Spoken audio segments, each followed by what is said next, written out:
उधर मिंचनाबाद टीएच के अस्पताल में डॉक्टर्स की अदम दस्तयाबी के बायस 6 माह के मासूम बच्चे ने मां के हाथों में जान दे दी। लाहौर से फैमिली मिंचनाबाद शादी में शिरकत के लिए आए थे कि अचानक उनके 6 माह के बच्चे की तबीयत खराब हो गई। डॉक्टर अस्पताल में मौजूद ना होने से फौरी तिबी इमदाद ना मिलने की वजह से बच्चा जाँ बहक हो गया, जिस पर वरसा ने डॉक्टर्स के खिलाफ एहतजाज किया है। असिस्टेंट कमिश्नर मिंचनाबाद मुजम्मिल इलियास ने वाक़े का नोटिस लेते हुए जिम्मेदारान के खिलाफ कार्रवाई भी शुरू कर दी है। मिंचनाबाद में यह अफसोसनाक वाक़ा पेश आया है, जहां पर तहसील हेडक्वार्टर अस्पताल मिंचनाबाद में डॉक्टर्स की अदम दस्तयाबी की वजह से 6 माह का बच्चा दम तोड़ गया है।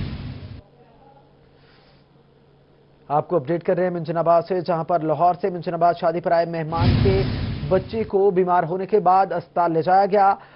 मासूम बच्चे 2 घंटे तक अस्पताल में तड़पता रहा। वर्षा ने इल्जाम लगाया है, हमें 2 घंटे तक डॉक्टर के आने की तसल्ली दी जाती रही, जबकि 2 घंटे बाद डॉक्टर ने आकर बच्चे की मौत की तस्दीक की। अफसोसनाक वाक़े का नोटिस लेकर इंक्वायरी शुरू कर दी गई है। मुजम्मिल इलियास असिस्टेंट कमिश्नर की जानिब से आपको अपडेट करें मिंचनाबाद से, जहां पर यह अफसोसनाक वाक़ा पेश आया है।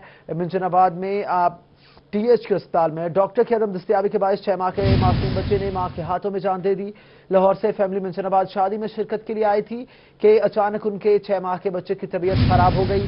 डॉक्टर अस्पताल में मौजूद न होने से फौरी तिबी इमदाद न मिलने की वजह से बच्चा जाँ बहक हुआ, जिस पर वरसा ने डॉक्टर्स के खिलाफ एहतजाज किया है। असिस्टेंट कमिश्नर मिंचनाबाद मुजम्मिल इलियास ने वाक़े का नोटिस लेते हुए जिम्मेदारान के खिलाफ कार्रवाई शुरू कर दी है। रुख करेंगे खैरोड पक्का का, जहां पर